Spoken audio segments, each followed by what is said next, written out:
The clink of my mother's spoon against her wine glass was the first crack in the evening. It was my 35th birthday, and we were gathered at our usual corner table at Enzo's, the kind of Italian place with checkered tablecloths and a smell of garlic that clung to your coat. My husband, Mark, was to my right, already 3 sips into his Chianti. My younger brother, David, sat across from me, scrolling through his phone under the table. My father, Ed, was looking at the menu as if it held the secrets to the universe. A toast, my mother, Eleanor, announced, her voice carrying that particular edge she used when she felt she was losing control of a room. To my daughter, Anne, a senior project manager, the breadwinner. I suppose we can be proud of that. The toast was a backhanded compliment wrapped in a lace doily. Mark put his hand on my knee under the table, a gesture meant to be reassuring, but feeling more like a plea for me to keep the peace. David finally looked up, a smirk playing on his lips. Come on, Mom. She's not the only one who works. Mark's got his real estate thing, and I just got a promotion at the bank. My father folded the menu. A junior loan officer is not a promotion, David. It's a lateral move with a better title. Eleanor let the girl eat her pasta. My mother ignored him. She fixed her gaze on me. I'm just saying, and it's a lot of pressure, being the one in charge. Your father's business, it's doing better. Isn't it, Ed? Ed's jaw tightened. It's fine. We're not talking about my business tonight. We're talking about Anne's work ethic, my mother pressed. It's practically a family trait. She gets it from my side. I remember when I was working at the county clerk's office, I never took a sick day. Not one. Your father, on the other hand. What about my father? I asked, finally letting the irritation seep into my voice. He owns his own hardware store. He's been open for 30 years. That's more than a job, it's a legacy. You could have just said, "Happy birthday," and left it at that. The table went quiet. The waiter appeared with the wine list, and Mark snatched it, desperate for any distraction. My mother's face flushed a faint pink. She wasn't used to being challenged, not by me. For a moment, I saw a flash of something unfamiliar in her eyes, uncertainty. Then it was gone, replaced by a practiced smile. Of course. Happy birthday, darling. We're just worried, that's all. With the house payments and your car lease. It's a house of cards. We're fine, Eleanor, Mark said, his voice too cheery, too quick to smooth things over. Anne's firm is solid. Barlow and Associates is one of the best logistics firms in the region. Her team is a well-oiled machine. My mother's gaze flicked to David, a silent communication passing between them that I couldn't decode. David cleared his throat. Well-oiled machines can still break down, can't they? Sis, I heard there's some shakeup at the executive level at your company. Old man Barlow himself is stepping back. New blood coming in. A cold stone settled in my stomach. I hadn't told my family about the rumors, about the new senior vice president from the New York office. I hadn't told anyone except for Sarah, my best friend and the only person in the office I truly trusted. Where did you hear that? I asked, keeping my voice level. Heard it at the club, David said with a shrug. Jake Miller's wife plays tennis with some woman from your HR department. She said there's a big meeting next week. A restructure. Lots of heads on the chopping block. Mark's hand squeezed my knee harder. My father set his glass down with a thud. Gossip, he said. That's all it is. And you're the most competent person in that entire building. They'd be fools to let you go. Competence isn't loyalty, Dad, I said, the words slipping out before I could stop them. And loyalty isn't always enough. There are people in that office who would sell their own grandmother for a corner office. I've seen it. My mother leaned forward, her eyes gleaming with a mix of curiosity and something else that I hated, hope. You're thinking about looking for something else. Maybe something closer to home. Your father's store could use someone with business sense like yours. A woman at the helm. That would be something. A woman at the helm of a hardware store, David scoffed. Mom, and has a master's degree. She's not going to sell hammers and nails. There's nothing wrong with selling hammers and nails, Ed snapped. It's honest work. It's more than you'll ever do with that banking degree, sitting in a cubicle making phone calls. David's face reddened. At least I'm not losing money on a bad real estate deal like Mark here. I heard about the Wilson property. That was a flop. The air in the restaurant seemed to thicken. Mark looked stricken. He had confided in David about that deal months ago, in a moment of weakness. It was a betrayal, a small one, but a betrayal nonetheless. I saw my husband's shame in the way he bowed his head, the way he quietly put his fork down. That's when I realized the family wasn't just a pit of dysfunction. It was a battlefield, and tonight, we were all lobbing grenades at each other. Enough, I said, my voice cutting through the noise.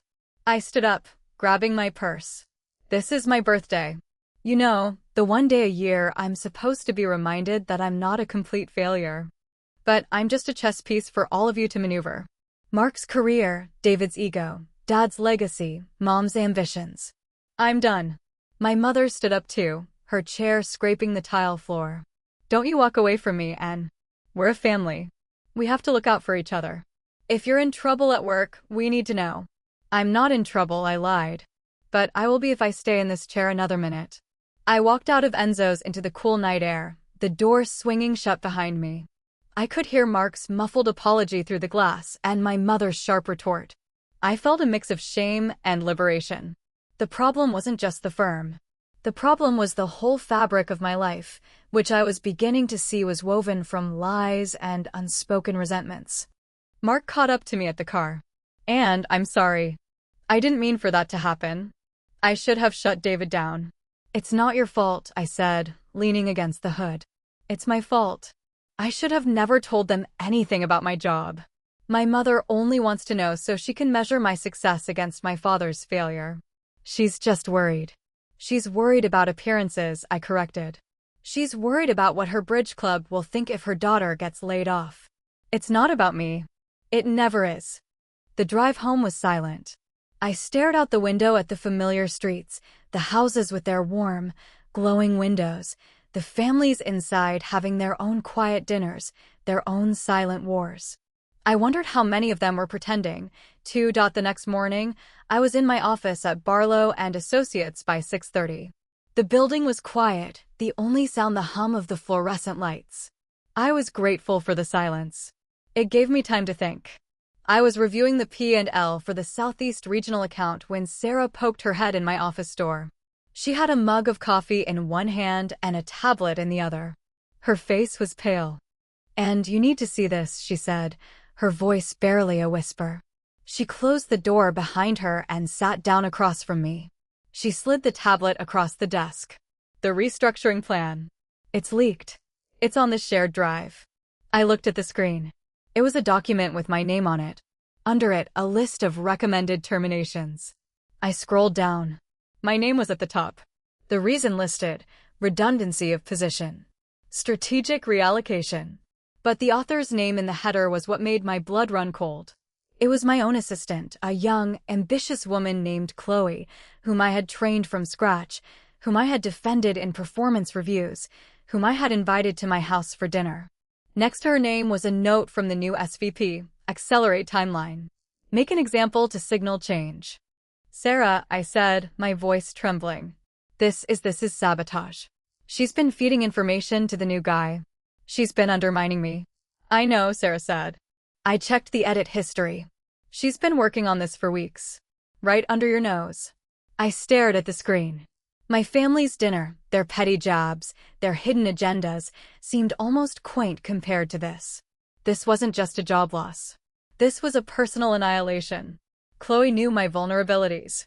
She knew my stress levels, my occasional need to leave early for my mother's appointments, the small compromises I made to keep my family life from completely collapsing.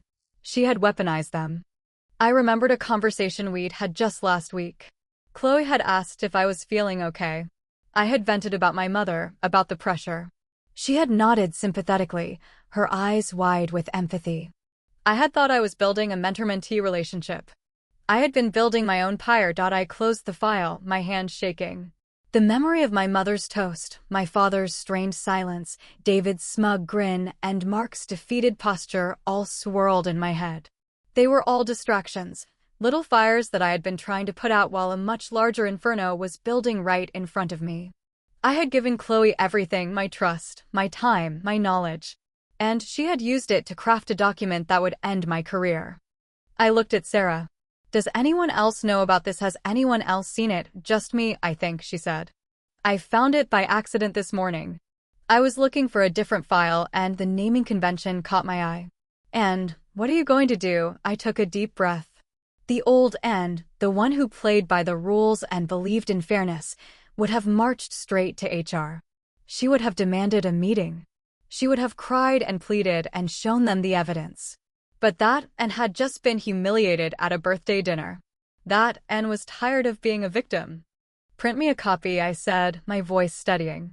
I need the edit history, the email chain, everything. And I need you to delete it from the shared drive. Not permanently, just from public access. Make it look like a glitch. Sarah's eyes widened. What are you going to do? I'm going to see my father tomorrow, I said, a plan forming slowly in my mind. I'm going to help him with his inventory. I'm going to take a step back and think. And I'm not going to confront Chloe. Not yet. She thinks she's won. She thinks she has me cornered. I need to let her keep thinking that. But you'll lose your job, Sarah whispered. I'm going to lose my job anyway, I said. But I'm not going to lose my dignity. And I'm not going to let her get away with it without a fight. Just not the fight she's expecting. That evening, Mark was already home when I walked in. He was sitting on the couch, staring at the television without seeing it. He looked up when I closed the door. How was work? Fine, I said, the lie coming easily. Just the usual. How was your day? He shrugged. I talked to my broker. He says we should consider selling the house. He thinks we can get a good price before the market dips again. Selling the house, the words felt like a physical blow. Mark, we just refinanced. We put in the new kitchen. I know, he said, running a hand through his hair. But the Wilson deal set us back more than I let on. And with your job situation being uncertain, I don't want us to be caught off guard. I sat down next to him, suddenly exhausted. My job situation isn't uncertain. It's over. I saw the restructuring plan today. My name is on the list. Mark turned to me, his face crumpling. What, Anne, why didn't you say something earlier? There's nothing we could have done, I said, cutting him off. It's done. Chloe betrayed me. She's been working with the new SVP to push me out. Chloe, your assistant, the girl who came to our barbecue last summer, her, I said, the name tasting like acid. She's been documenting every mistake I've made, every time I left early, every expense report that wasn't perfect. She built a case against me, and she did it using everything I taught her. Mark was silent for a long moment. Then he took my hand. We'll figure this out. We always do. We can tighten our belts. I can pick up more hours at the agency. Maybe my brother can loan us some money. Mark, no, I said firmly. We're not going to grovel. And we're not selling the house. I have a plan.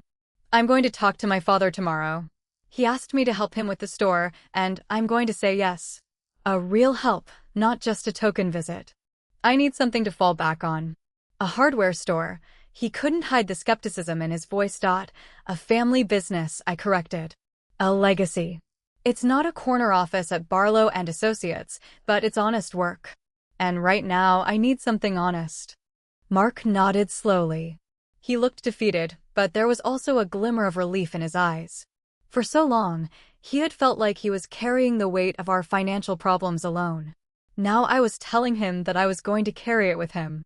It was a small comfort, but it was something. That night, I lay awake for a long time, staring at the ceiling. The image of Chloe's smug face at the coffee shop, the sound of my mother's sharp words, the sight of my father's stooped shoulders, they all replayed in my mind like a broken record. I had spent my whole life trying to be the perfect daughter, the perfect employee, the perfect wife.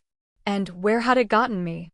Betrayed, humiliated, and one step away from losing everything. But somewhere in the wreckage of my carefully constructed life, I found a strange sense of clarity. I wasn't the victim anymore. I was the one who was going to survive. Not by fighting dirty like Chloe, not by playing the game her way, but by building something new from the ashes of my old life. I had a father who needed me, a mother who was hiding secrets, a husband who was terrified, and an assistant who thought she had won. She was wrong. The fight was just beginning. The week after the birthday dinner was a fog of strategy. I stopped eating lunch at my desk. I started going for walks around the block, ostensibly for fresh air, but really to compose my thoughts and to avoid Chloe's chipper good mornings. The sight of her smiling face as she placed my daily agenda on the corner of my desk was a physical blow. She would ask, "How was your night?" and I would say, "Fine," while cataloging the date and time stamp of the question for a potential pattern of behavior. I was becoming a paranoid detective in my own life, and it was exhausting. Mark noticed my change in mood. He would bring me tea in the evenings and ask me about my day. I told him about the restructuring. I told him about the leak. I didn't tell him the author of the document. He was so wounded by his own recent professional setbacks, by the Wilson property deal that had soured and the whispers at the country club, that I couldn't bring myself to pile on another humiliation. The unspoken rule of our marriage had become, we do not break each other. So I nodded and smiled and told him not to worry, that I would protect my job. He believed me because he needed to. We were both living in a state of convenient denial. My father called 3 times that week. He didn't mention the dinner. He talked about the hardware store. The spring rush was coming. He needed help with inventory. He was getting older. His back couldn't handle the load of the pressure-treated lumber anymore. He didn't ask for help. He just described the problem. That was his way. I told him I would come on Saturday. It would be good to be away from the office. Saturday came, and I drove to the north side of town. Parsons Hardware was nestled between a dry cleaner and a shuttered bakery. The sign was faded, the red paint peeled to a dusty pink, but the window display was meticulous, a gleaming new lawnmower and a pyramid of terracotta pots.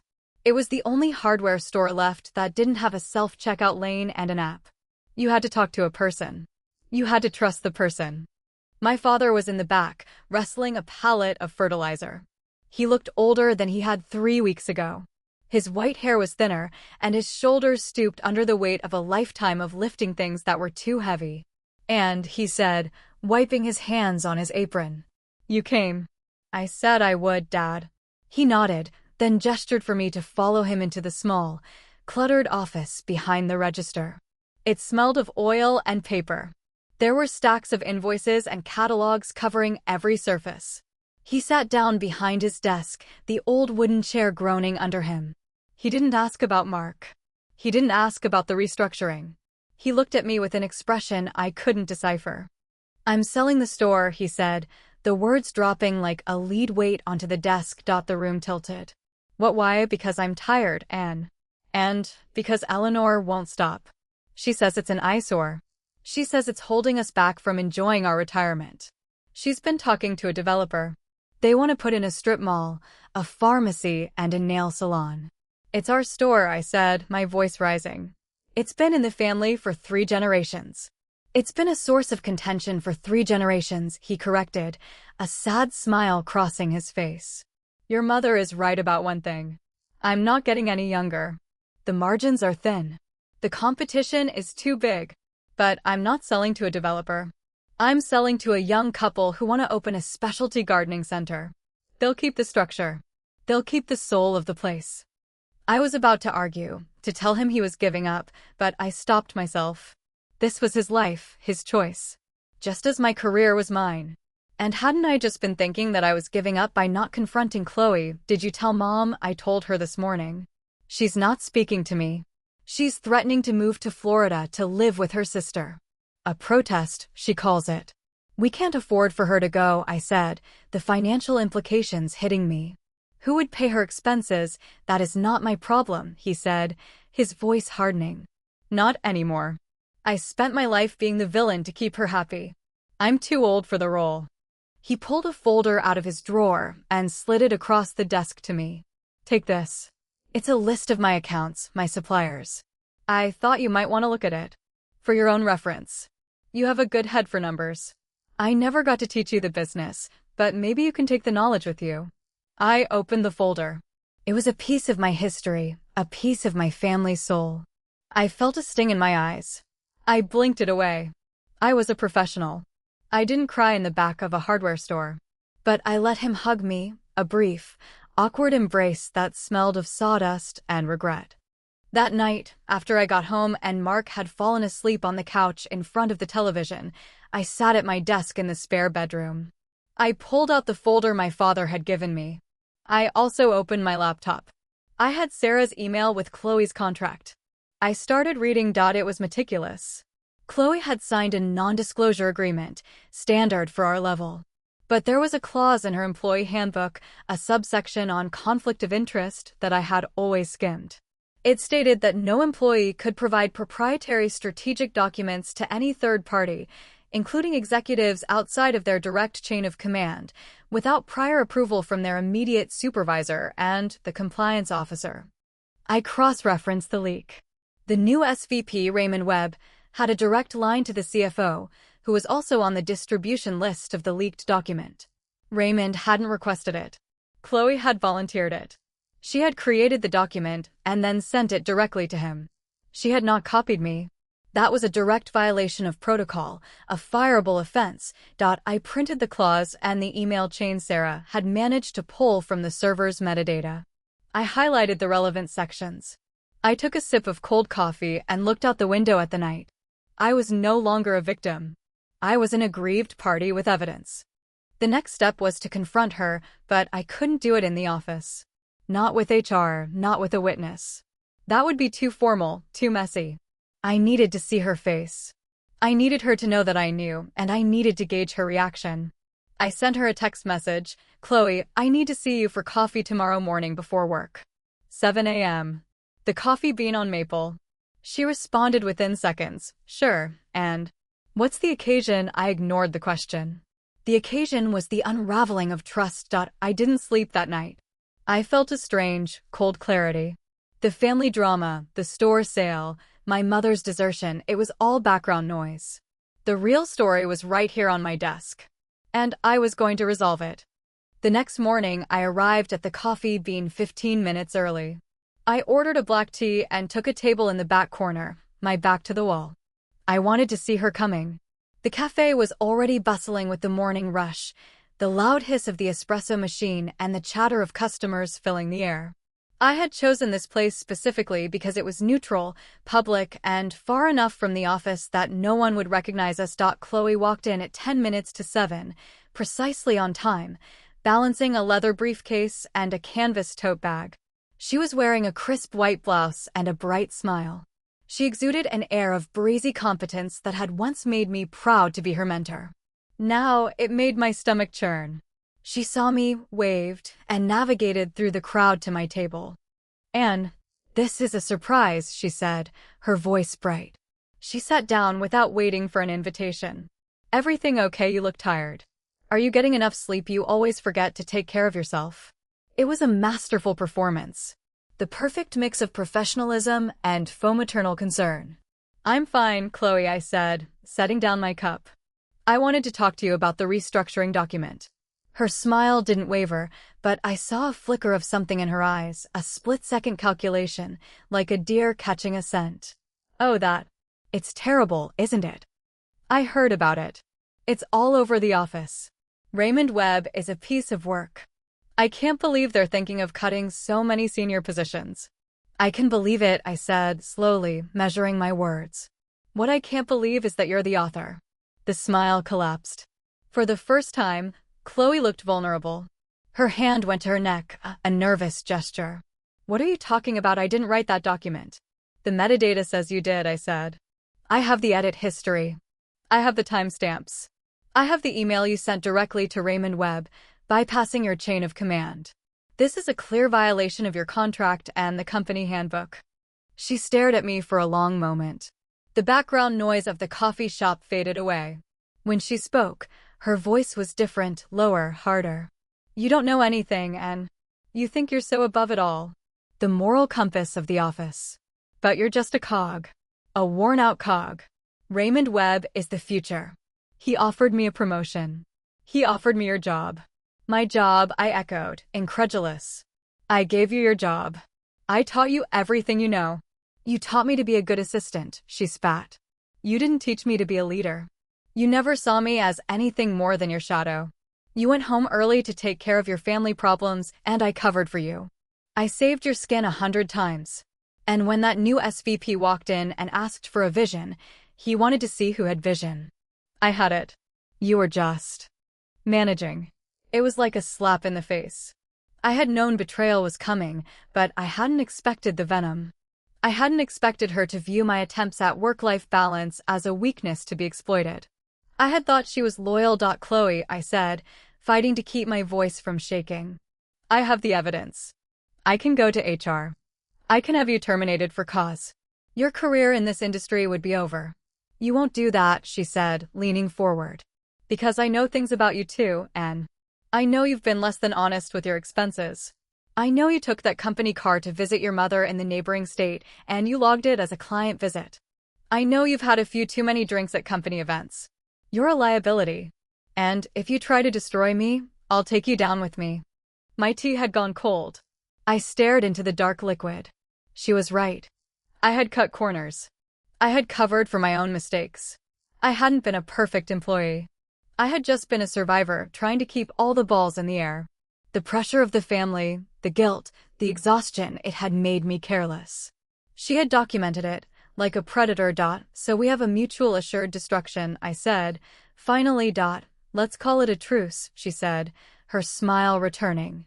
You give me a glowing recommendation. You help me transition into your role. You say, on the record, that you support Raymond Webb's restructuring plan. And when they give you a generous severance package, you take it and you walk away. Quietly. With dignity. And if I don't, then I go to HR with my files. And you go home with nothing but a reputation for being a loose cannon. I don't think your husband could handle that, could he? I heard about his real estate problems. I heard he's about to lose the house. My blood went cold. She knew about Mark.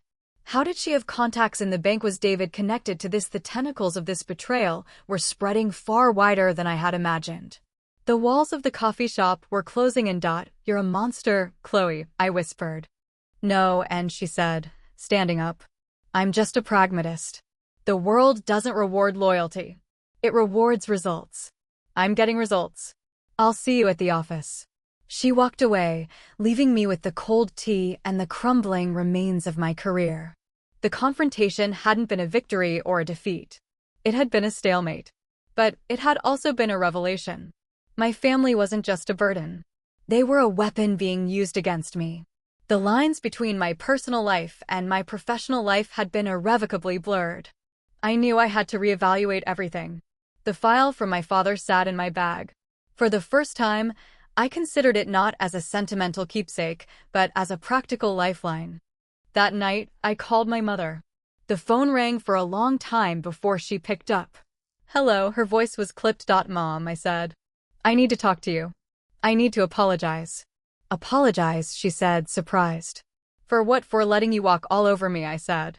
For letting you make me feel like I was never enough. I have a problem at work. A big one. And I need to figure out who I am when I'm not trying to be what everyone else wants me to be. I know you don't want to hear this, but I'm not going to be your trophy anymore. The line was silent. Then, my mother let out a long, shaky breath. Your father told me he's selling the store. He said he's tired. He's been tired for years. I just didn't know how to say that I was tired, too. I was tired of worrying about all of you.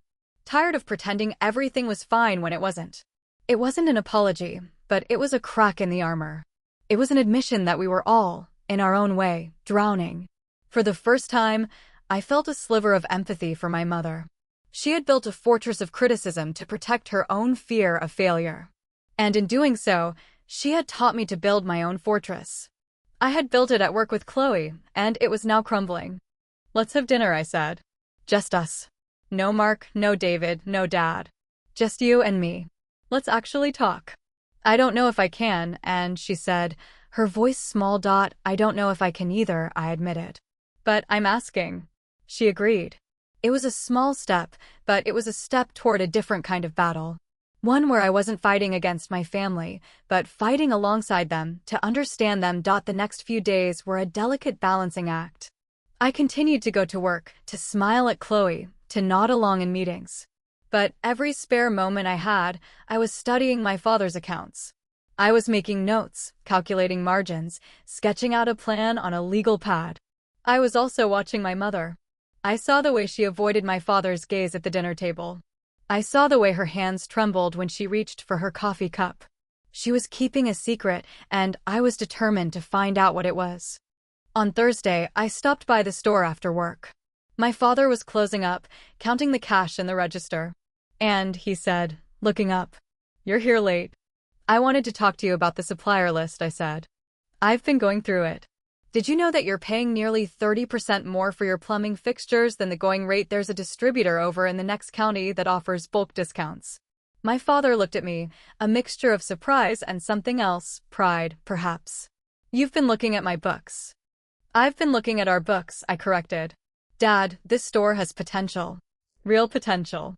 But you've been stuck in the same routine for so long that you can't see it. I'm not saying you have to keep running it forever. I'm saying you don't have to sell it to a developer. You don't have to sell it to anyone. You could pass it on." "To who?" he asked. "David has his banking job. He doesn't want to be a shopkeeper." "To me," I said. He stared at me for a long moment. But you have your career. You have your master's degree. Why would you want to trade that for a hardware store?" "Because it's ours," I said. "Because I'm tired of fighting for people who don't care about me. And because I think I can make it work. I think we can make it work. Together." My father didn't answer right away. He finished counting the cash, closed the register, and turned off the lights. We walked out together into the cool evening air. The streetlights were just flickering on, casting long shadows on the pavement. "I'll think about it," he said finally. And if you do this, you have to understand something. It's not easy. It's long hours and tough decisions. And your mother, she's got her own ideas. She's not always going to agree with you." "Mom and I had a talk," I said. "A real talk. I think we're starting to understand each other. A little bit, anyway." My father raised an eyebrow. "Is that so? Don't sound so surprised," I said. "We're not all the same people we were 10 years ago. Things change. People change." He nodded slowly, a faint smile playing on his lips. "Maybe they do. Maybe they do." As I drove home, I felt a strange sense of peace. The confrontation with Chloe had been brutal, but it had forced me to see the truth. My career was a sinking ship. My marriage was a fragile vessel. But my family, dysfunctional, fractious, and exhausting as it was still standing. And if I could find a way to anchor myself to that, maybe I could survive the storm that was coming. The file on my father's accounts lay on the passenger seat. I glanced at it as I stopped at a red light. Inside that folder was not just a business plan. It was a map back to myself. I just had to be brave enough to follow it. The morning light was thin and gray when I pulled into the parking lot of the hardware store. It was a Tuesday, which meant my father took his weekly trip to the wholesale distributor, leaving me alone to manage the front. I had been dreading this day for a week. Not because I couldn't handle the customers, but because I had made a decision the night before that I knew would change everything. I had spent Sunday afternoon with my mother. True to her word, she had agreed to dinner, just the two of us. We had gone to a small diner near her house, the kind of place where the coffee was weak and the pie was too sweet. It was not the setting for a grand reconciliation, but it was honest. For the first time in my memory, my mother had talked without a mask. "I was so afraid of being poor again," she had said, stirring her tea with a shaking hand. "When your father and I first got married, we had nothing. We ate beans out of a can for 2 years. I swore I would never live like that again. And then the store started doing well, and I thought, finally, we're safe. But the fear never went away. It just changed shape. It became about appearances. About keeping up with the women at the bridge club. About making sure no one knew that I still felt like that girl eating beans out of a can." I had listened without interrupting. I had not offered comfort or advice. I had just let her speak. And when she was done, I had told her about Chloe. I had told her about the document, the metadata, the threats. I had told her about the mutual destruction clause Chloe had laid out for me. My mother had looked at me with an expression I had never seen on her face before. It was not pity. It was not judgment. It was recognition. "Then you know what you have to do," she had said. "You have to fight. But you have to fight smart. You can't go in with your heart on your sleeve. You have to be cold." "Like you," I had asked, the words slipping out before I could stop them. She had flinched, but then she had nodded slowly. "Yes, like me. Because the world is cold, Anne. And the sooner you learn to be cold right back, the sooner you'll stop getting hurt. It was not the motherly pep talk I had wanted, but it was the one I needed. And so, on that gray Tuesday morning, as I unlocked the door to Parsons Hardware, I carried that coldness with me like a shield. The store was quiet. I turned on the lights, checked the register, and started organizing the display of garden hoses near the front window. The morning routine was soothing in its simplicity. No emails. No meetings. No Chloe. Just the quiet hum of the fluorescent lights and the smell of fertilizer and dust. For a few precious minutes, I let myself imagine a life like this. A simple life, built on honest work. But the fantasy didn't last. The bell above the door jingled at 9:30. I looked up, expecting a customer. It was David. He walked in with his hands in his pockets, looking around the store with a mixture of disdain and curiosity. "So this is where you've been hiding," he said. "I had to hear from Dad that you were coming here to play shopkeeper. He said you were serious about it." "I am serious," I said, keeping my voice level. "What are you doing here?" "David, can't a brother visit his sister?" he said, but there was a glint in his eye that told me this was not a social call. He wandered over to a display of power tools, picking up a cordless drill and examining it. "Nice place. A little dated. A little dusty. But nice." "Cut the act," I said. "You didn't drive all the way across town to compliment the inventory." "What do you want?" He set the drill down and turned to face me. "I heard about your situation. At Barlow's. Word travels fast in the banking world, you know. Your little assistant, Chloe, she's been making quite a name for herself. She's got friends at the bank. She's been telling people that you're on your way out." "I know about Chloe," I said. "She made that very clear." "What's it to you?" "Nothing," he said with a shrug. "Except that Mom called me last night. She told me about the store. She told me Dad is thinking of giving it to you. And I think that's a mistake." I felt a flash of anger, but I pushed it down. "It's not up to you, David. It's Dad's decision. It's the family's decision," he shot back. "And I'm part of this family. You think just because you're the older sister, you get to walk in here and take over. What about me? What about my stake in this place?" "Your stake," I laughed, but there was no humor in it. "You've never worked a single day in this store. You've never lifted a finger to help Dad with inventory or bookkeeping or anything else. You show up for Christmas dinner and you complain about the parking. You don't get a stake in something you've never invested in." David's face reddened. "You think you're so much better than me, don't you, with your big career and your fancy degree? But look at you now. You're about to lose everything. And you think running a hardware store is going to save you? It's a dead end, Anne. A dead end for a dead-end life." "You don't get to decide what's a dead end for me," I said, my voice rising. "You don't get to walk in here and act like you have any say in what I do. This is my life. My choice. And if you don't like it, you can leave." David stared at me for a long moment. Then he shook his head. "You've changed, Anne. You used to be reasonable. You used to listen. Now you just push everyone away. You pushed Mark away. You pushed Mom away. You're pushing Dad away. And you're pushing me away. Who's going to be left when you're done?" "At least I'll have myself," I said. "And that's more than I had when I was trying to please all of you." He didn't respond. He just turned and walked out, the bell jingling angrily behind him. I stood there, my heart pounding, my hands shaking. The confrontation had left me drained, but also strangely liberated. I had said the words I had been holding in for years. I had stood my ground. And even though it felt like a small victory, it was a victory nonetheless. The rest of the morning passed in a blur. I helped a customer find the right size of pipe fittings. I restocked the shelf of paint thinner. I answered the phone and took a message for my father. The mundane tasks were a balm for my frayed nerves. But I knew the calm wouldn't last.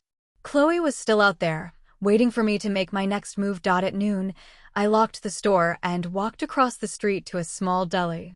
I ordered a sandwich and sat at a table by the window, watching the traffic go by. I was halfway through my lunch when my phone buzzed. It was Sarah. "And I need to tell you something," she said, her voice urgent. "Raymond Webb called a meeting for this afternoon. 4:00. It's just the senior staff and Chloe.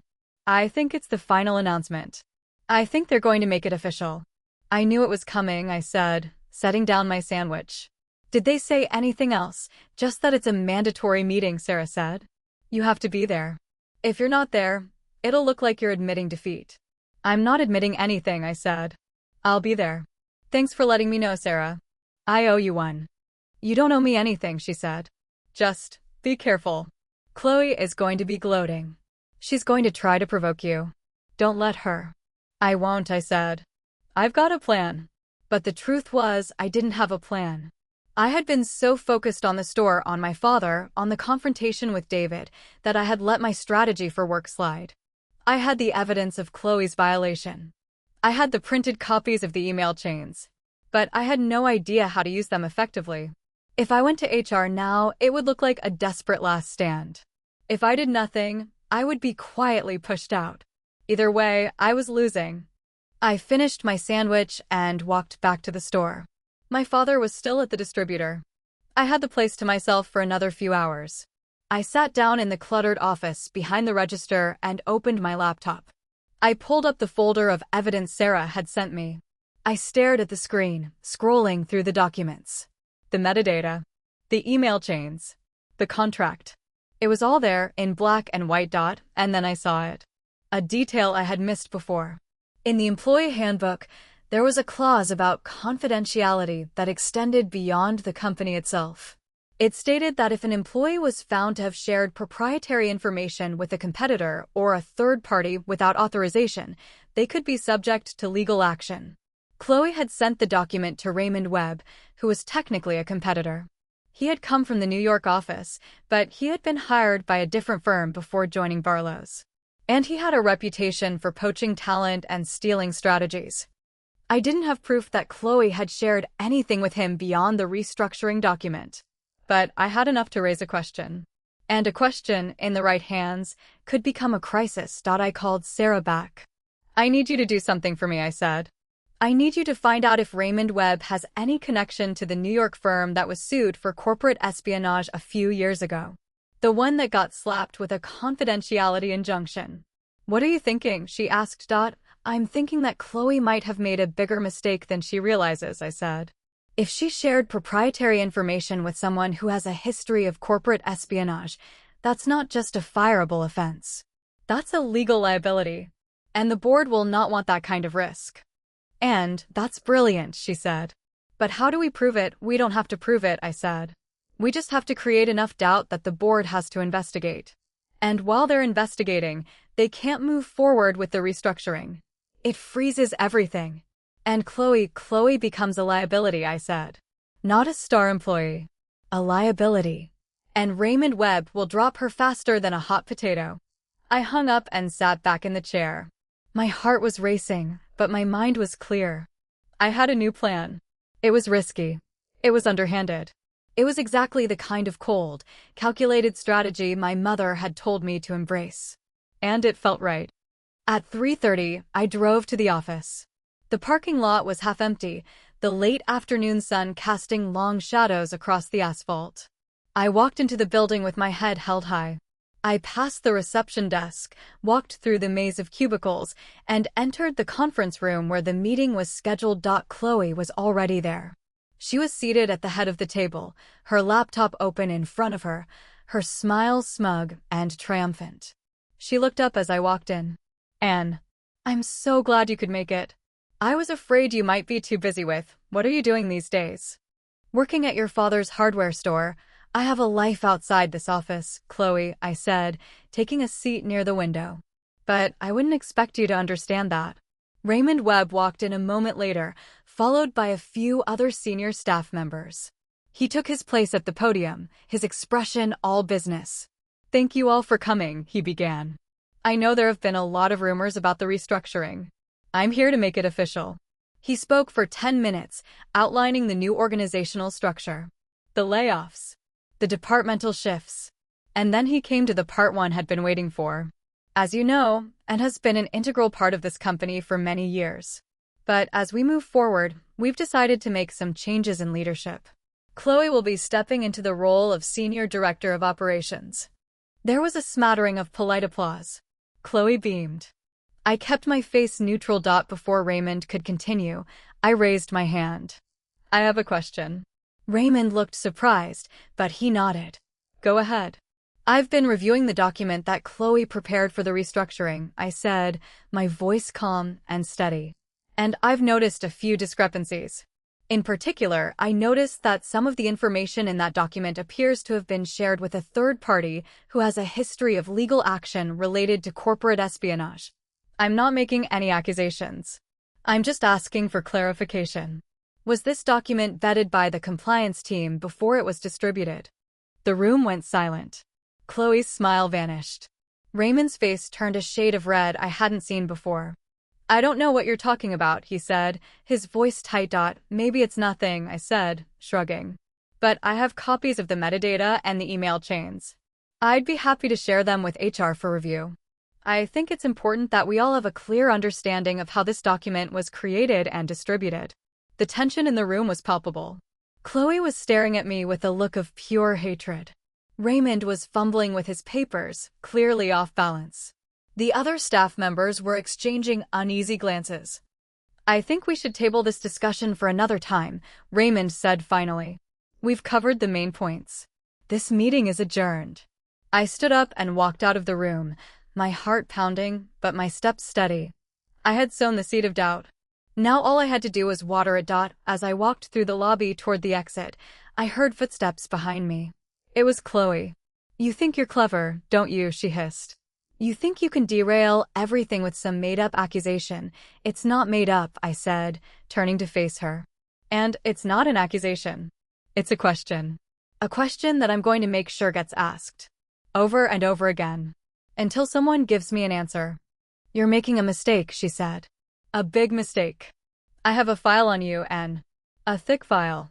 And I'm not afraid to use it. Then use it, I said. Go ahead. But while you're using your file, I'll be making my calls. I'll be talking to the board. I'll be talking to the lawyers.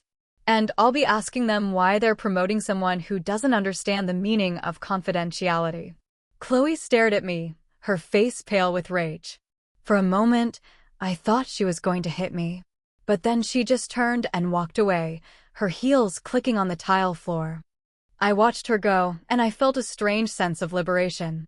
I had done it. I had fought back. It wasn't a final victory, but it was a start. And for the first time in weeks, I felt like I had the upper hand. That night, I called my mother. It's done, I said. I started the chain reaction. It's going to take time, but it started. Good, she said, her voice soft but firm. I'm proud of you, Anne. You did the right thing. Did I asked. I'm not sure there is a right thing anymore. There's just surviving. Sometimes that's enough, she said. Sometimes that's all you need. I hung up and sat in the dark, staring out the window at the city lights. The war was not over. But I had won the first battle. And that, for now, was enough. The aftermath of the meeting was a strange kind of quiet. For 3 days, nothing happened. No emails from Raymond Webb. No summons from HR. Chloe avoided me in the hallways, her gaze fixed straight ahead whenever we passed. It was as if I had thrown a stone into a still pond and was now waiting for the ripples to reach the shore. The waiting was the hardest part. I spent those days shuttling between the office and the hardware store, living a double life that was beginning to feel more natural than I had expected. In the mornings, I was Anne, the besieged project manager, watching her back and counting down the days until the inevitable layoff. In the afternoons, I was Anne, the shopkeeper's daughter, learning the rhythms of a business that had been in my blood all along. My father had started teaching me the finer points of inventory management. He showed me how to read the order forms, how to spot a counterfeit shipment, how to negotiate with suppliers who had been calling him Ed for 30 years. He was patient, slower than he used to be, but his knowledge was deep and unshakable. I found myself respecting him in a way I never had before. He had built something from nothing.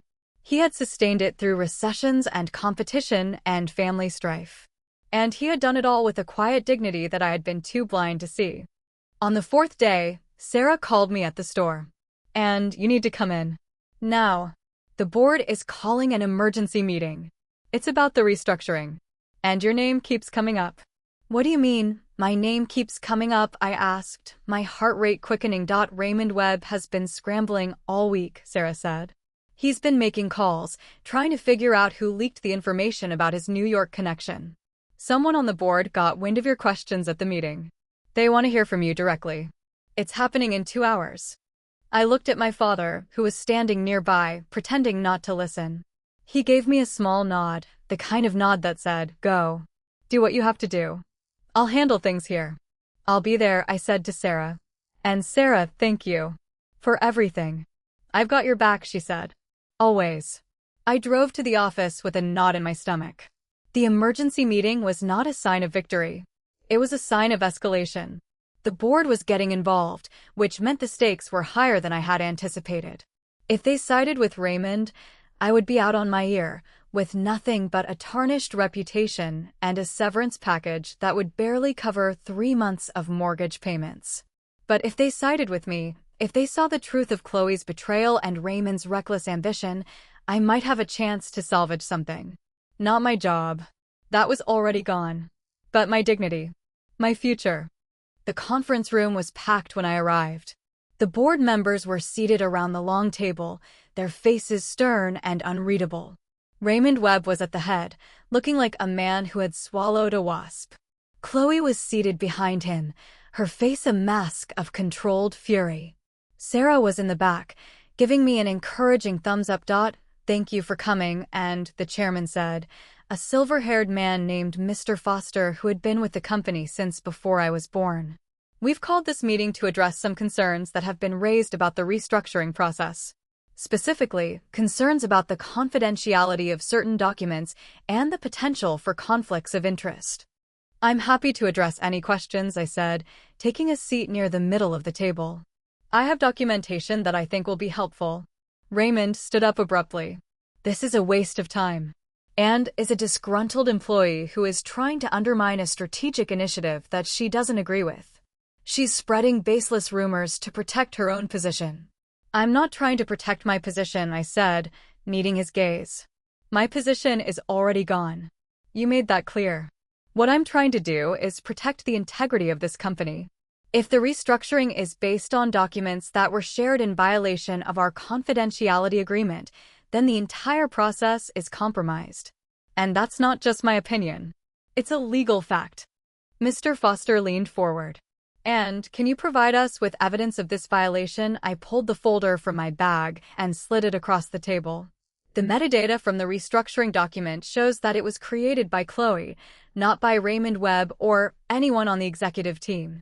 It was then sent directly to Raymond without being vetted by compliance. This is a clear violation of the employee handbook.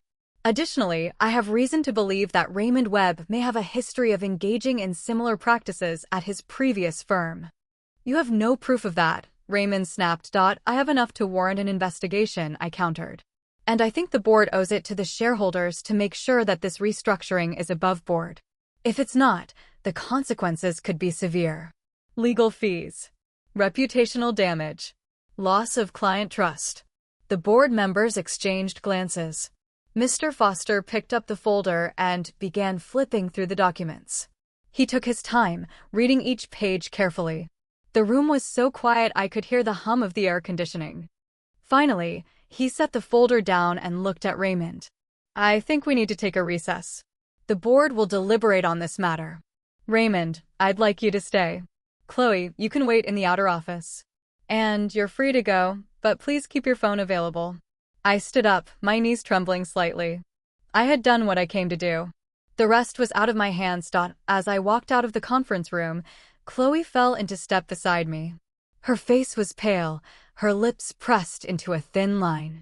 "You think you've won," she said, her voice low and venomous. "But you haven't. I know things about you and things that would destroy you." "Then tell them," I said, not breaking my stride. "Tell them about the expense reports. Tell them about the company car. Go ahead. I'll tell them about the whistleblower complaint I filed with the ethics committee. The one that documents your pattern of manipulative behavior. The one that includes witness statements from 3 other employees who saw you falsify data." She stopped dead in her tracks. "You wouldn't." "I already did," I said, turning to face her. "I filed it 3 days ago. It's been sitting in the ethics committee's inbox, waiting for them to review it.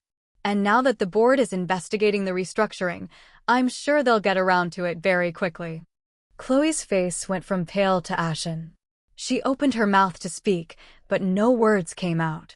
For the first time since I had known her, she had nothing to say. I walked away, leaving her standing in the middle of the hallway.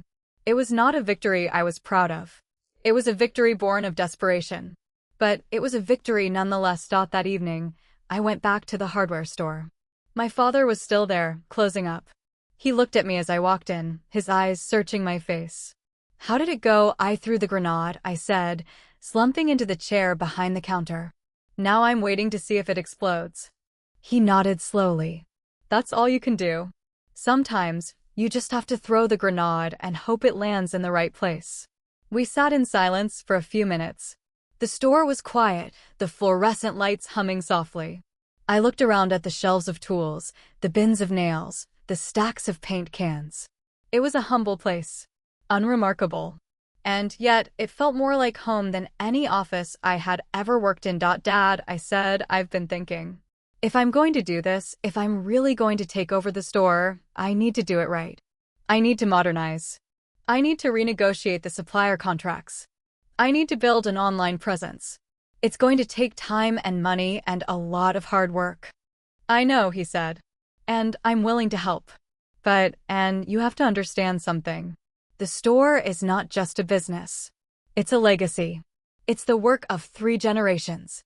If you take it on, you're not just taking on the profits. You're taking on the responsibility, the history, the weight." "I know that," I said. "And I'm ready for it. For the first time in a long time, I feel like I know what I want. It's not the corner office. It's this. It's you. It's Mom. It's building something that lasts." My father smiled, a rare and genuine smile that softened the lines on his face. "Then we'll do it together. But first, we have to tell your mother." "She's not going to like it." "She'll come around," I said. "She's already starting to." The next morning, I woke up to a text message from Sarah.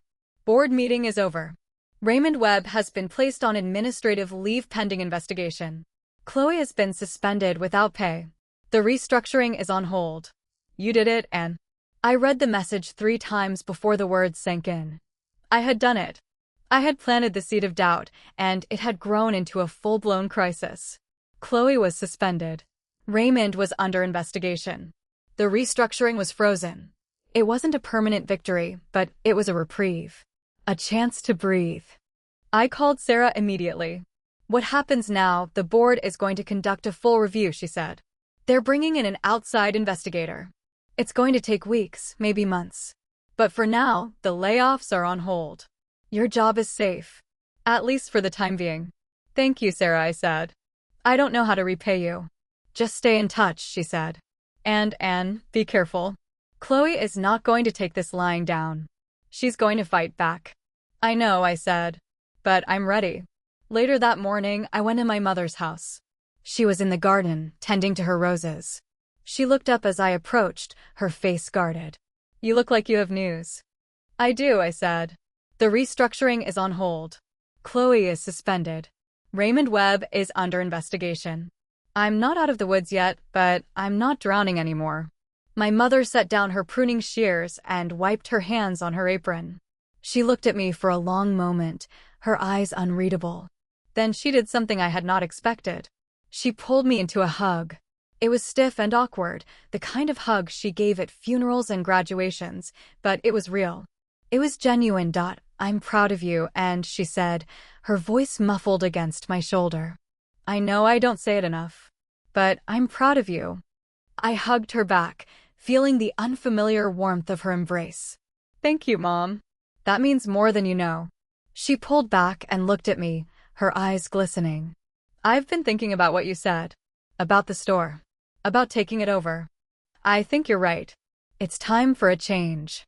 It's time for us to stop fighting each other and start fighting together." "Does that mean you're on board?" I asked. "It means I'm willing to try," she said. "And that's more than I've been willing to do in a long time." We went inside and made tea. We sat at the kitchen table, the same table where I had eaten countless meals as a child, and we talked. We talked about the store, about the future, about the things we had never said to each other. It was not a perfect conversation. There were still silences, still awkward pauses. But it was a beginning. As I drove home that evening, I felt a sense of peace that had been absent from my life for months. The war was not over. Chloe was still a threat. My job was still precarious. My marriage was still fragile. But for the first time in a long time, I felt like I was fighting for something worth having. Not a title. Not a salary. Not a corner office.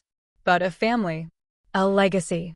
A future that I had chosen for myself. The sun was setting over the city, casting long shadows across the streets. I watched the lights flicker on in the houses I passed, each one a story, a family, a life being lived. And for the first time in a long time, I felt like I was part of that story. Not as a supporting character, but as the author of my own chapter.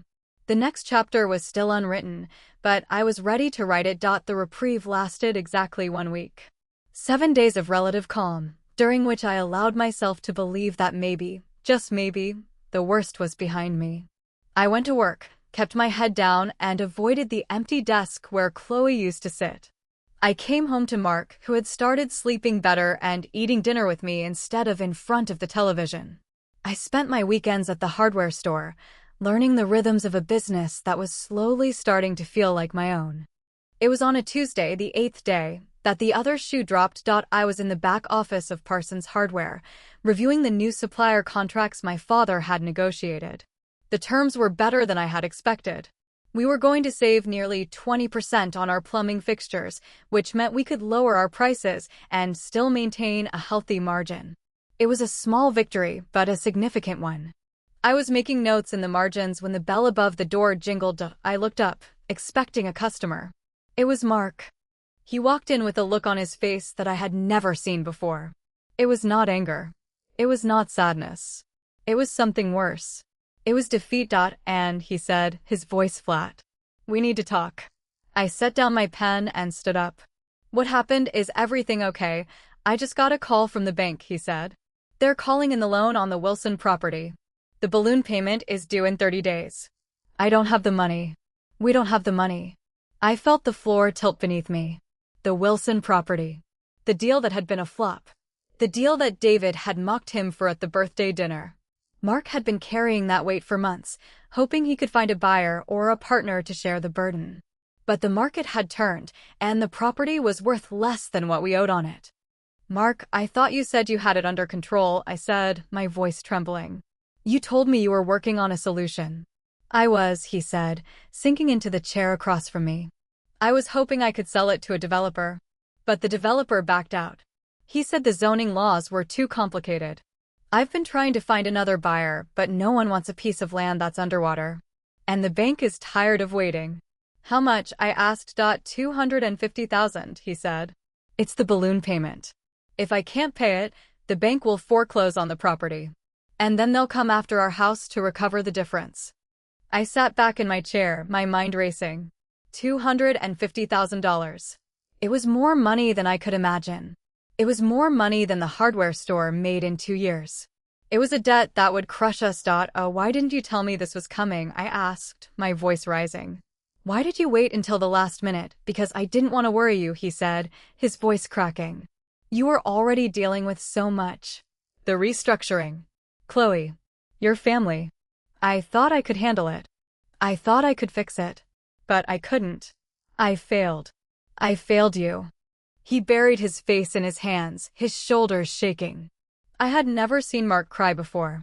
Not once in our 10 years of marriage. He was the steady one, the optimist, the one who always believed things would work out. Seeing him like this was like watching a pillar crumble. I moved around the desk and knelt beside him. I put my hand on his back. "Mark, look at me."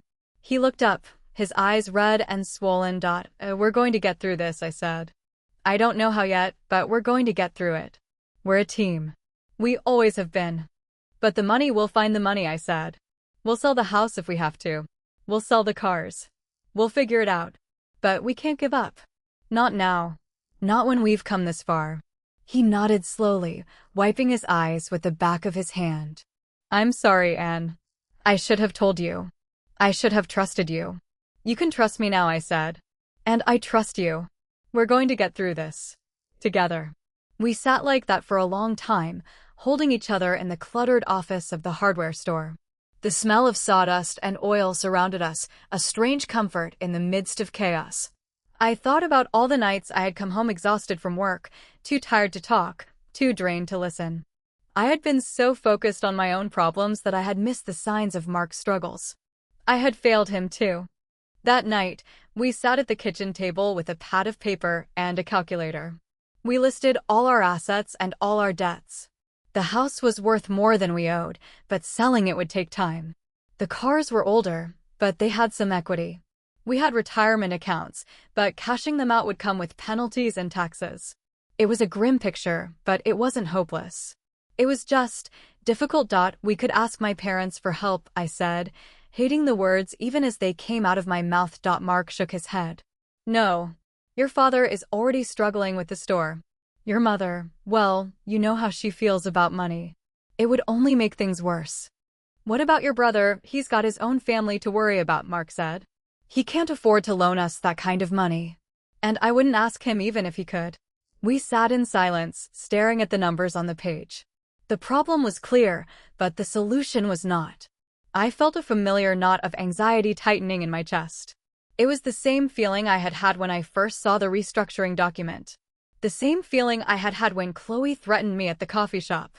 The feeling of being backed into a corner with no way out. And then an idea formed in my mind. It was risky. It was desperate. But it was also the only option I had. The hardware store, I said slowly. The land it sits on. It's worth a lot more than the building itself. The developer who wanted to buy it was offering $300,000. What if we sell the land and keep the building? Mark looked at me confused. How would that work? We lease the land to the developer, I said. They can build their strip mall, and we keep the store on a long-term lease. We get the money from the sale of the land, and we keep the business. It's a win-win. Would your father agree to that? I don't know, I admitted. But I'm going to ask him. The next morning, I went to the hardware store early. My father was already there, unloading a shipment of lumber. He looked up as I walked in, his face creased with concern.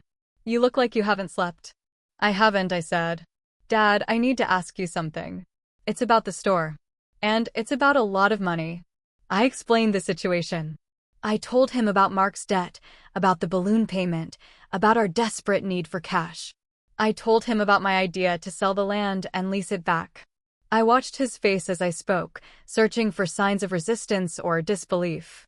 When I finished, he was silent for a long moment. He set down the piece of lumber he had been holding and wiped his hands on his apron. And that land has been in our family for 40 years. Your grandfather bought it when the store was just a shack. He built it from nothing. And now you want to sell it? I don't want to sell it, I said. But I don't see another option. The developer is already interested. If we don't take their offer, someone else will. And if we lose the store, we lose everything anyway. At least this way, we keep the business. We keep the legacy. We just give up the ground beneath our feet. My father walked to the window and looked out at the street. The morning light was just starting to filter through the dusty glass, casting long shadows across the floor. He stood there for a long time, his back to me. Your mother, and I bought this store with nothing but a dream and a prayer, he said finally, his voice low. We worked every day. We never took a vacation. We never bought anything fancy. We just kept working because we believed in this place. We believed it was worth fighting for. It is worth fighting for, I said. That's why I'm asking you to do this. It's not giving up. It's fighting smarter. He turned to face me, his eyes glistening. You really think you can make this work? I do, I said. I've been studying the books. I've been talking to the suppliers. I've been planning a new online presence. This store has potential, Dad. Real potential. But we need capital to unlock it. And this is the only way I can think of to get it. My father nodded slowly. Then we'll do it. We'll talk to the developer. We'll sell the land. But, Anne, I'm going to hold you to your promise. You're going to make this work. You're going to make this place thrive. Because if you don't, I'll have lost everything I ever built. I won't let you down, I said. I promise. The next few weeks were a blur of meetings and negotiations. The developer was eager to buy the land, and we were equally eager to sell it. The terms were favorable, a lump sum payment of $300,000 with a long-term lease on the building at a fixed rate. It was not a perfect solution, but it was a solution. It gave us the money we needed to pay off Mark's debt and keep the store afloat. Mark was relieved beyond words. He hugged me when I told him the news, his body trembling with emotion. "I don't know how you did this," he said, "but I'm grateful. I'm so grateful." "Don't thank me yet," I said. "We still have a long way to go." But I felt a quiet pride in what I had accomplished. I had faced a crisis and found a way through it. I had not relied on anyone else to save me. I had saved myself. My mother, surprisingly, was the most supportive of all. She came to the store one afternoon, a stack of papers in her hand. "I've been doing some research," she said. "Online marketing. Social media. I know you think I'm old and out of touch, but I can learn. I want to learn. I want to help." I looked at her, this woman who had spent her life criticizing and controlling, and I saw something new in her eyes. It was not fear. It was not judgment. It was purpose. "Mom, that's wonderful," I said. "We can use all the help we can get." She smiled, a small and tentative smile, but a genuine one. "Good. Because I already set up a Facebook page for the store. And I've been posting pictures of the garden tools. People are starting to follow." I laughed, the first real laugh I had let out in months. "You did what?" "I told you I can learn," she said, her eyes twinkling. "It's never too late." That night, I sat on the back porch of our house, looking up at the stars. The air was cool and clean, the sound of crickets filling the night. Mark was inside, watching television. My father was at home, probably reading his old westerns. My mother was on her tablet, learning how to boost her posts. It was not the life I had imagined for myself. But it was a life. A real life. A life I had built with my own hands, one difficult choice at a time. The war was not over. Chloe was still out there, suspended but not defeated. The restructuring was on hold, but not canceled. My job was still precarious. But I had found something I hadn't had before, a foundation. A family. A sense of purpose. I closed my eyes and let the night air wash over me. The road ahead was still uncertain, but for the first time in a long time, I was not afraid to walk it. I was ready for whatever came next. The celebration was short-lived. 3 days after we signed the land deal, I received a letter from the bank. Not Mark's bank, but the one where I had my personal accounts. The letter was terse and formal, informing me that my credit line had been frozen due to irregularities in my financial history. I stared at the words, trying to make sense of them. I had never missed a payment. I had never bounced a check. My credit was impeccable. Or it had been until now. I called the bank immediately. The customer service representative was polite but unhelpful. She told me that the freeze was part of an internal review and that I would receive further information in the mail within 10 business days. 10 business days. By then, the damage could be irreversible. I was supposed to pay the contractor for the store renovations in 2 weeks. Without access to my credit line, I couldn't cover the cost. This was not an accident. This was Chloe. I knew it with a certainty that settled in my bones like ice. She had been suspended, but that didn't mean she was powerless. She had friends in the banking world. She had connections I didn't even know about.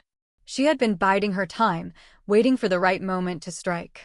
And now she had struck, aiming for the one thing I couldn't afford to lose, my financial stability. I called Sarah. "Chloe is doing something," I said. "She's messing with my credit. The bank froze my accounts. I can't access my credit line." "That's impossible," Sarah said. "She's been suspended. She doesn't have access to any company systems." "She doesn't need company systems," I said.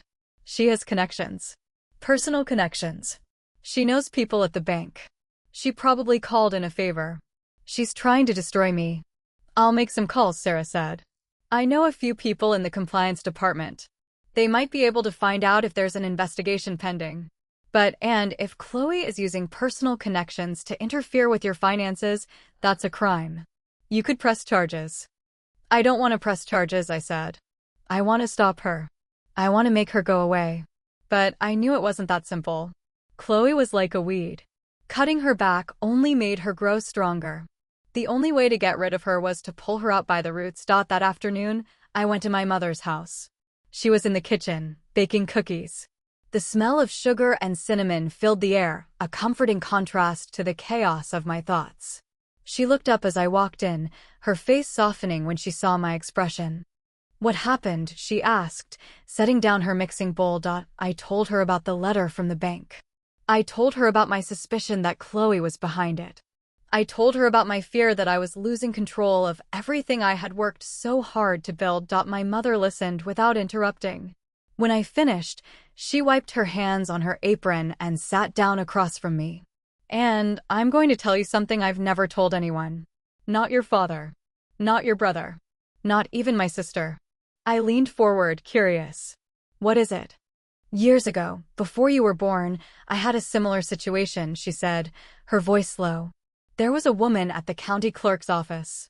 She was jealous of me. She wanted my job. She spread rumors about me. She even tried to get me fired. I was so angry. So hurt. I wanted to fight back. I wanted to destroy her. But your father, he told me something that changed my life." "What did he say?" "He said, Eleanor, the best revenge is not revenge. The best revenge is living well. Let her waste her energy on hate.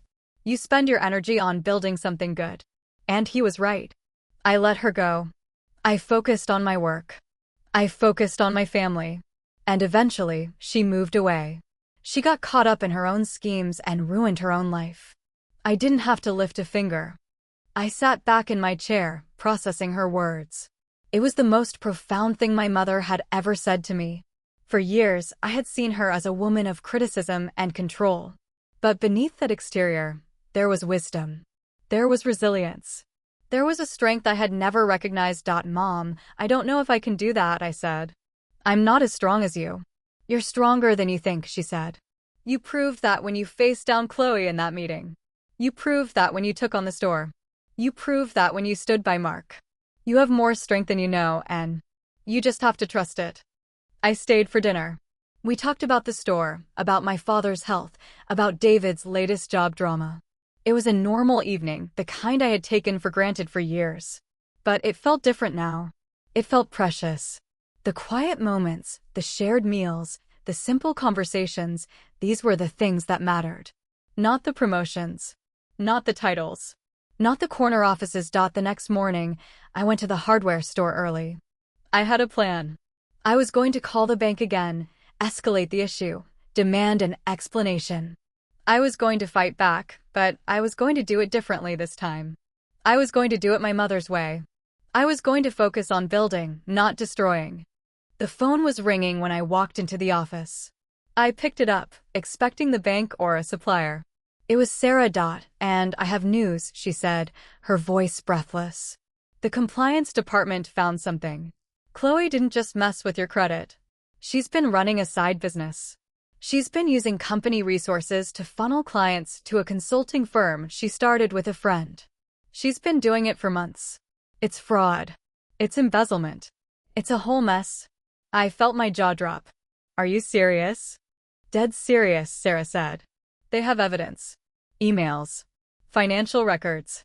Witness statements. She's going to be charged. There's going to be an investigation. She's going to lose everything." I sat down heavily in the chair. The weight of the news was overwhelming. Chloe had been so focused on destroying me that she had left a trail of evidence leading back to her own crimes.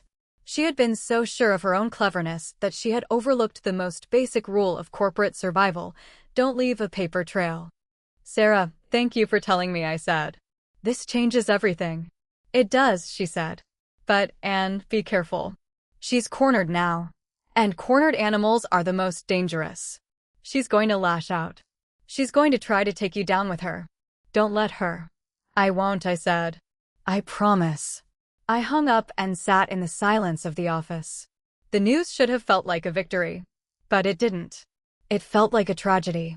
Chloe had been so driven by ambition, so consumed by jealousy, that she had destroyed herself. She had been talented. She had been smart. She could have been anything she wanted. But she had chosen to be cruel, and that cruelty had led her to ruin. I thought about my mother's words. The best revenge is living well. Chloe had tried to tear me down, but she had only succeeded in tearing herself down. I didn't need to fight her anymore. I just needed to keep building. Over the next few days, the news of Chloe's crime spread through the company. She was formally charged with fraud and embezzlement. Her consulting firm was shut down. Her reputation was in tatters. She was facing not just the loss of her job, but the loss of her freedom. I received a call from Mr. Foster, the chairman of the board. He was apologetic. He acknowledged that I had been treated unfairly. He offered me my job back with a promotion and a raise. I was stunned. "And you've shown remarkable resilience," he said. "You've demonstrated integrity and leadership. The board would be honored to have you back." I paused, considering his offer. The end of 6 months ago would have jumped at the chance. The end of 6 months ago would have seen this as vindication, as proof that she was right all along. But the end of today was different. She had seen the cost of ambition. She had tasted the bitterness of corporate politics. She had found something more valuable than a title. "I appreciate the offer, Mr. Foster," I said, "but I'm going to decline." He was silent for a moment. "Are you sure this is a significant opportunity?" "I'm sure," I said. "I've found something else. Something that matters more to me. I'm going to focus on my family, on the hardware store, on building something that lasts." "I understand," he said, his voice tinged with regret. "If you ever change your mind, the door is always open." I hung up and sat back in my chair. It was the most difficult decision I had ever made. But it was also the most liberating. I had spent my whole life chasing validation from others. From my mother. From my boss. From the corporate world. And now, at last, I was giving myself permission to stop. That evening, I went to the store. My father was there, organizing the shelves. My mother was in the back, updating the Facebook page. The three of us worked side by side, fixing this and rearranging that, until the place started to feel like ours. "Are you sure about this?" my father asked, his voice gruff. "You could have had your old job back. Your fancy office. Your big salary." "I'm sure," I said. "This is where I belong. This is where I'm supposed to be." He nodded slowly, a hint of a smile playing on his lips. "Good. Because I can't do this forever. I need a partner." "You've got one," I said. "For as long as you want one." My mother emerged from the back, her tablet in hand. "I just posted a picture of the new gardening gloves. We already have 5 people interested. I think we're onto something." I laughed, the sound filling the store. "See, we're a team. A messy, complicated, dysfunctional team. But a team." My mother smiled, a genuine smile that reached her eyes. "That's the first time you've called us a team. I like it." It was a small moment, but it felt monumental. The three of us together, building something from the ground up. Not with corporate strategies or board meetings, but with hard work and determination. It was the most honest work I had ever done. As I drove home that night, I thought about everything that had happened. The betrayal. The heartbreak. The sleepless nights. The desperate gambles. It had all been leading to this moment, this decision, this new beginning. I had lost so much, but I had gained something even more valuable, a sense of self. The road ahead was still uncertain. The hardware store was not guaranteed to succeed. Mark's debt was not fully resolved. My mother's health was a concern. But for the first time in my life, I was not afraid of the unknown. I was ready for it. I was ready to write the next chapter of my story on my own terms. The morning of the grand reopening dawned clear and bright, the kind of September day that made you believe in fresh starts. I had been awake since 5, pacing the floor of the hardware store, checking and rechecking every detail. The new shelves were stocked with gleaming tools and colorful gardening supplies. The paint section had been expanded, the colors arranged in a rainbow that made the old, dusty corner look like an art gallery. My mother had hung a banner across the front window, "Parsons Hardware, new look, same legacy." My father arrived at 7, carrying a thermos of coffee and a bag of pastries. He looked around the store, his eyes moving slowly over every shelf, every display, every corner. I watched his face, searching for approval. He didn't say anything at first. He just walked the aisles, touching the merchandise, testing the weight of a hammer, admiring the arrangement of the garden hoses. It's beautiful, he said finally, his voice thick with emotion. I never thought I'd see this place look so alive. It's not just the store, Dad, I said. It's the people. It's us. We did this. Together. He nodded, wiping his eyes with the back of his hand. I'm proud of you, Anne. I know I don't say it enough. But I'm proud of you.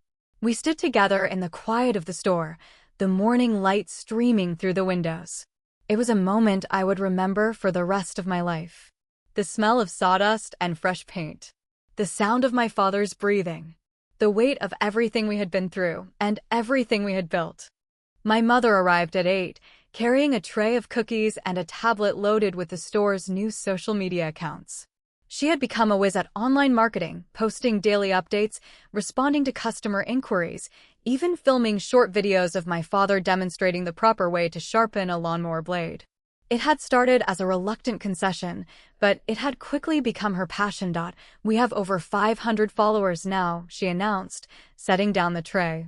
I posted a countdown to the reopening, and the engagement has been incredible. We're going to have a crowd. Good, I said. That's exactly what we need. Mark arrived at 8:30, looking nervous but determined. He had been helping with the renovations for weeks, doing the heavy lifting and the painting and the endless trips to the dump. The Wilson property had been sold to a developer who was planning to build affordable housing. The loan had been paid off, the debt cleared. He was still healing from the blow to his pride, but he was healing. We were healing. Everything looks great, he said, giving me a quick kiss on the cheek. You've done an amazing job. We've done an amazing job, I corrected. This was a team effort. The doors opened at 9, and the customers came flooding in.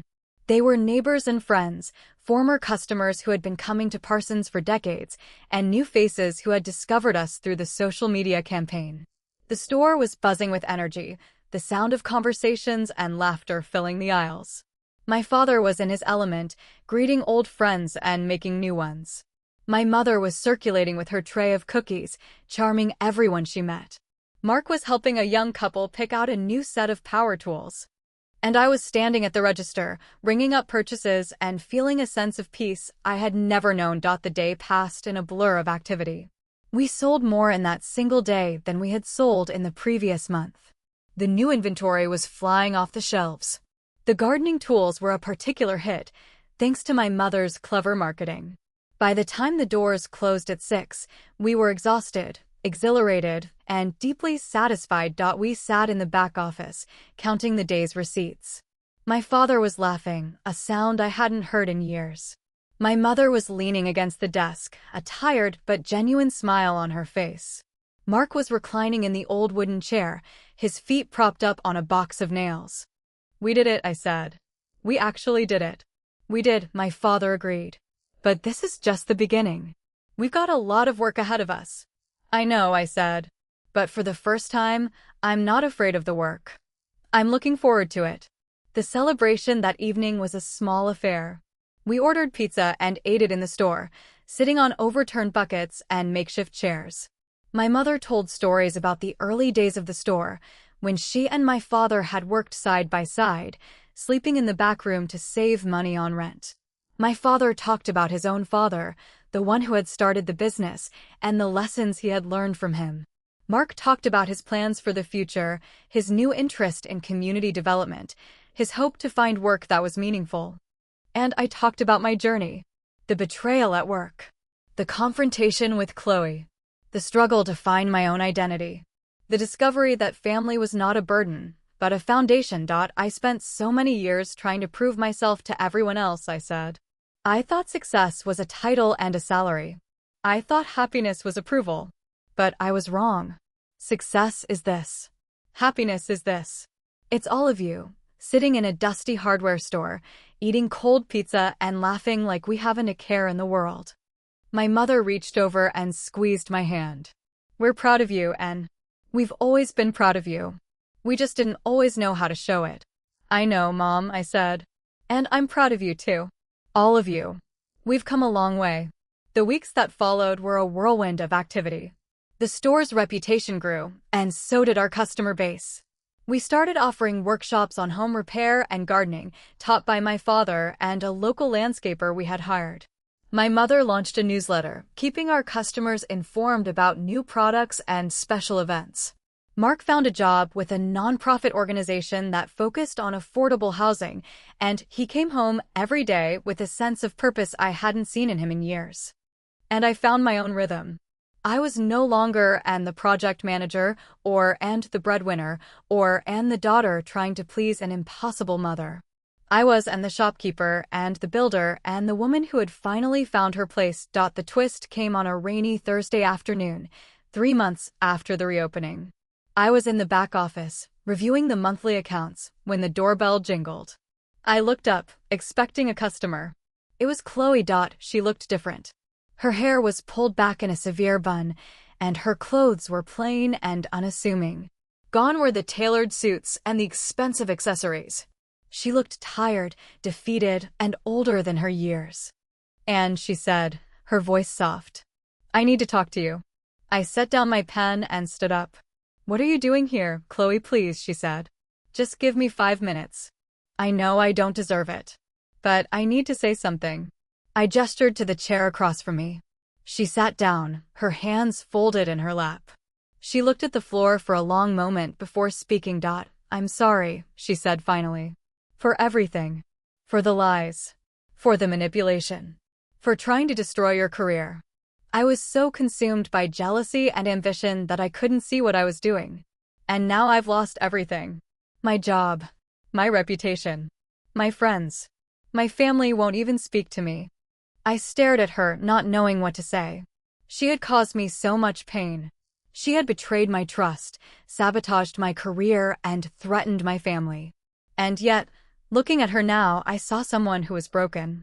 Someone who had destroyed herself long before she had tried to destroy me. "Why are you here, Chloe?" I asked again. "What do you want from me?" "I don't want anything," she said. "I just wanted to apologize. I'm not asking for forgiveness. I know I don't deserve it. But I wanted you to know that I understand now. I understand what I did. And I regret it. Every single moment of it." I sat back in my chair, processing her words. The anger I had felt for so long was still there, but it was muted now, tempered by something else. Pity. Maybe even empathy. She had been so desperate for success that she had lost sight of everything else. And in the end, she had lost it all. "Chloe, I can't pretend that what you did didn't hurt me," I said. "It did. It hurt me deeply. But I also know that holding on to that anger isn't good for me. So I'm going to do something I never thought I would do. I'm going to forgive you. Not for your sake. For mine." Her eyes filled with tears. "Thank you, Anne. You don't know how much that means to me." "I know," I said. "And I hope you find a way to rebuild your life." "I really do." She stood up, wiping her eyes. "I'm going to try. I'm going to start over. I'm going to be better." She turned and walked out of the store, the door jingling behind her. I watched her go, a strange mix of emotions swirling inside me. The woman who had been my greatest enemy was now just a person. A flawed, broken person who had made terrible choices. My mother came out of the back, where she had been listening. "That took courage," she said. "For both of you." "It wasn't easy," I admitted. "But it was the right thing to do." My mother nodded. "You've grown, Anne. More than you know." The months passed, and the store continued to thrive. The workshops were a huge success, drawing in customers from neighboring towns. The online store took off, and we started shipping products to customers across the state. My father finally retired, officially handing the reins over to me, but he still came in every day to help. My mother became the store's unofficial social media manager, and she loved every minute of it. Mark and I started talking about the future. We had always wanted children, but we had put it off because of our careers and our financial struggles. Now, for the first time, we felt ready. We felt stable. We felt hopeful. On a warm spring evening, I sat on the back porch of our house, watching the sunset. Mark was inside, making dinner. My parents were at the store, preparing for the next day's workshop. The world was quiet and peaceful, and for the first time in my life, I felt truly at home. The journey had been long and difficult. I had faced betrayal and heartbreak. I had lost my job, my confidence, and my sense of self. But I had also found something I had never expected, a family that was willing to fight alongside me, a purpose that was bigger than a title, and a strength I never knew I had. The ending was not grand or dramatic. It was simple and ordinary. The kind of ending that could only be found in real life, where the biggest victories are the ones that don't make headlines. I was not a CEO or a celebrity or a published author. I was a shopkeeper, a daughter, a wife, a sister. And that was enough. That was more than enough. I closed my eyes and let the evening breeze wash over me. The war was over. The peace had finally come. And I was ready for whatever came next, because I knew I would face it with the people I loved by my side. A year passed then too. The seasons turned, and the hardware store grew roots deeper than I had ever imagined. We had regulars now, people who came in not just for nails and paint, but for the conversation, the familiarity, the sense of belonging. My father still came in every morning, though he spent more time in the back office drinking coffee than lifting lumber. My mother had become the face of our online presence, her videos on gardening tips and home repairs drawing thousands of views. She had found a new kind of purpose, and it had softened her in ways I never thought possible. Mark and I welcomed a daughter that autumn. We named her Eleanor, after my mother, who cried for an hour when she heard the news. The store became a second home for little Ellie, who slept in a bassinet behind the counter while I worked, surrounded by the smell of sawdust and the sound of customers chatting. My mother doted on her, reading her stories during quiet moments and showing her off to every customer who walked through the door. My father held her with trembling hands, his eyes full of a tenderness I had rarely seen in him. Chloe served her time and was released. I heard through Sarah that she had moved to a small town upstate, where she worked at a local bookstore and volunteered at the community center. She had written me a letter once, a short and humble note, telling me she had found peace in a simpler life. I wrote back, a brief reply, wishing her well. I never heard from her again, and I didn't need to.